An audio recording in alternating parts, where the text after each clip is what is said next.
What is going on, guys? Welcome back to another video. Now, just 3 or 4 days ago, I bought this 2003 Corvette. The video is up on my channel if you guys want to go check that out.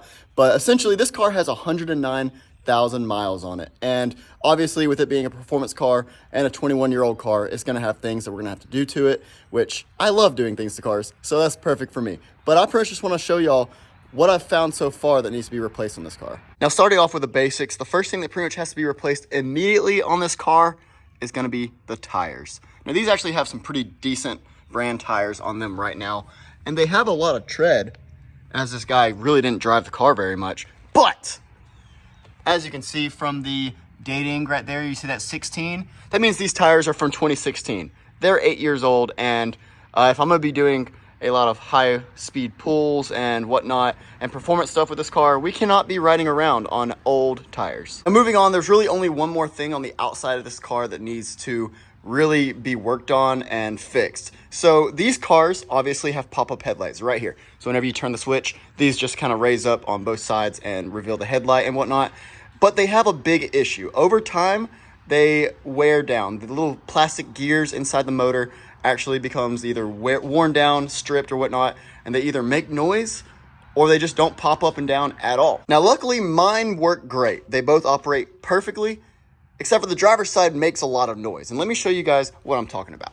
So if we come up inside of here, be careful with the door, and then all you do is just kind of flick this switch forward and they'll pop up. Watch. Bam, they both work great. Except for the driver's side makes a lot of noise whenever you put them down. Listen.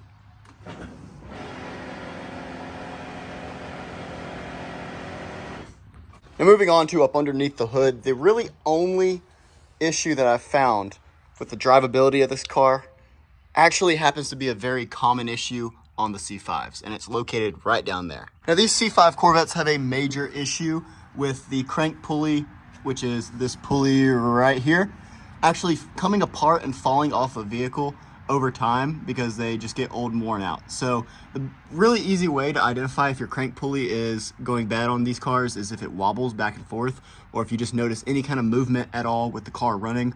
I've already had the car running and checked this out, and mine does have a wobble, so we do have to replace that very soon. Now, removing the crank pulley off this car is quite a labor-intensive job. A lot of the stuff has to come off the front of this vehicle. It's all packaged in there pretty tight. So, yeah, it's not going to be exactly the most fun thing, but it's also not going to be awful. But while we're in there, we're also going to be putting a cam in this Corvette. I already ordered a BTR Stage 3 cam for this thing because if we're already going to be tearing it down that far, you know, what's a little more work to make the car actually make a lot more power. Now, moving on to the inside of the car. The inside is actually in pretty awesome shape. It does need to be cleaned because I have not had time to clean it just yet. But really the only issues that I found with the inside is this little piece right here. I guess it was a plastic piece that goes right there. That's broken, so I'll find a replacement for that. And then the center lid console right here, it does not stay shut. So it's just, and that little piece right there is broken. So that's pretty much all I found on the inside of this car. Every light works, every button works. They're not even faded. And now for the remainder of this video, we're going to go on a little drive because I have to go to the store regardless, and I want to drive this thing, and I'm sure y'all probably want to see some POV driving of this car, so.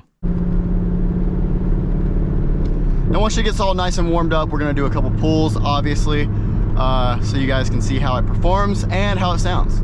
Oh yeah, another thing that I forgot to mention that's broken on this car is the driver's mirror. This thing does not stay in place. Like, if I put it perfectly to where I can see, it'll just move from the wind, I'm guessing. So it probably needs a new motor. Now, this car does have a Hurst shifter, but honestly, I'm not a big fan of it. It's like really long throws, and it's also kind of difficult to get into gear sometimes. So we're definitely gonna have to put like an MGW shifter on here or something because I'm just not a fan of this thing.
you enjoyed the video, please leave a like and subscribe, and be prepared for a lot more Corvette content. Now we have the C8 and the C5, and we're gonna be modding both of them, so it's gonna be a bunch of fun. So be sure to be subscribed, and also leave a comment of what kind of videos you guys wanna see, because I'm obviously gonna be reading them, and I will take them into consideration. But anyways, guys, until next time, I will see you.